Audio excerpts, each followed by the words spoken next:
श्री राम ने क्यों ली जल समाधि?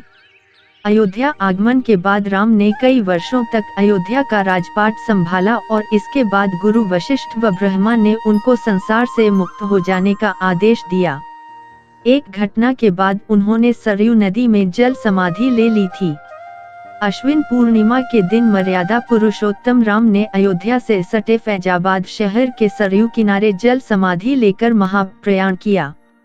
श्री राम ने सभी की उपस्थिति में ब्रह्मा मुहूर्त में सरयू नदी की ओर प्रयाण किया। उनके पीछे थे उनके परिवार के सदस्य भरत, शत्रुघ्न, उर्मिला, मांडवी और श्रुतकीर्ति का उच्चारण करते हुए वे सरयू के जल में एक एक पग आगे बढ़ते गए और जल उनके हृदय और अधरों को छूता हुआ सिर के ऊपर चढ़ गया। क्यों ली जल समाधि? यमराज यह जानते थे कि भगवान की इच्छा के बिना भगवान न तो स्वयं शरीर का त्याग करेंगे और न शेषनाग के अंशावतार लक्ष्मण जी।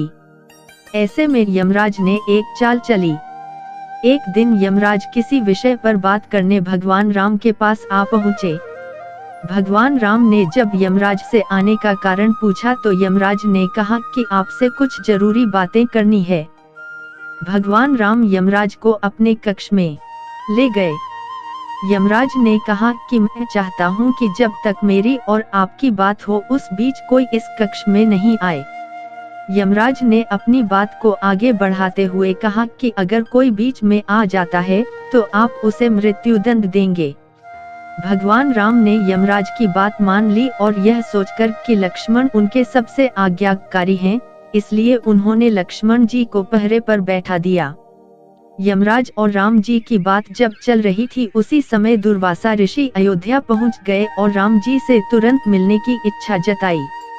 लक्ष्मण जी ने कहा कि भगवान राम अभी यमराज के साथ विशेष चर्चा कर रहे हैं। भगवान की आज्ञा है कि जब तक उनकी बात समाप्त नहीं हो जाए कोई उनके कक्ष में नहीं आए। इसलिए आपसे अनुरोध है कि आप कुछ समय प्रतीक्षा करें। ऋषि दुर्वासा लक्ष्मण जी की बातों से क्रोधित हो गए और कहा कि अभी जाकर राम से कहो कि मैं उनसे मिलना चाहता हूँ, अन्यथा मैं पूरी अयोध्या को नष्ट होने का शाप दे दूंगा। लक्ष्मण जी ने सोचा कि उनके प्राणों से अधिक महत्व उनके राज्य और उसकी जनता का है, इसलिए अपने प्राणों का मोह छोड़कर लक्ष्मण जी भगवान राम के कक्ष में चले गए। भगवान राम लक्ष्मण को सामने देखकर हैरान और परेशान हो गए। भगवान राम ने लक्ष्मण से पूछा कि यह जानते हुए भी कि इस समय कक्ष में प्रवेश करने वाले को मृत्युदंड दिया जाएगा, तुम मेरे कक्ष में क्यों आए हो? लक्ष्मण जी ने कहा कि दुर्वासा ऋषि आपसे अभी मिलना चाहते हैं। उनके हठ के कारण मुझे अभी कक्ष में आना पड़ा है। राम जी यमराज से अपनी बात पूरी करके जल्दी से ऋषि दुर्वासा से मिलने पहुँचे। यमराज अपनी चाल में सफल हो चुके थे।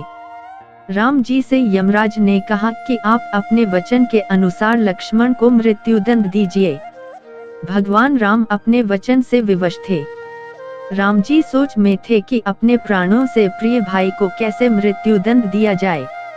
राम जी ने अपने गुरु व वशिष्ठ जी से इस विषय में बात की तो गुरु ने बताया कि अपनों का त्याग मृत्युदंड के समान ही होता है, इसलिए आप लक्ष्मण को अपने से दूर कर दीजिए, यह उनके लिए मृत्युदंड के बराबर ही सजा होगी। जब राम जी ने लक्ष्मण को अपने से दूर जाने के लिए कहा तो लक्ष्मण जी ने कहा कि आपसे दूर जाकर तो मैं यूं भी मर जाऊंगा, इसलिए अब मेरे लिए उचित है कि मैं आपके वचन की लाज रखूं। लक्ष्मण जी भगवान राम को प्रणाम करके राजमहल से चल पड़े और सरयू नदी में जाकर जल समाधि ले ली। इस तरह राम और लक्ष्मण दोनों ने अपने अपने वचनों और कर्तव्य का पालन किया। इसलिए कहते, रघुकुल रीति सदा चली आई, प्राण जाए पर वचन न जाई।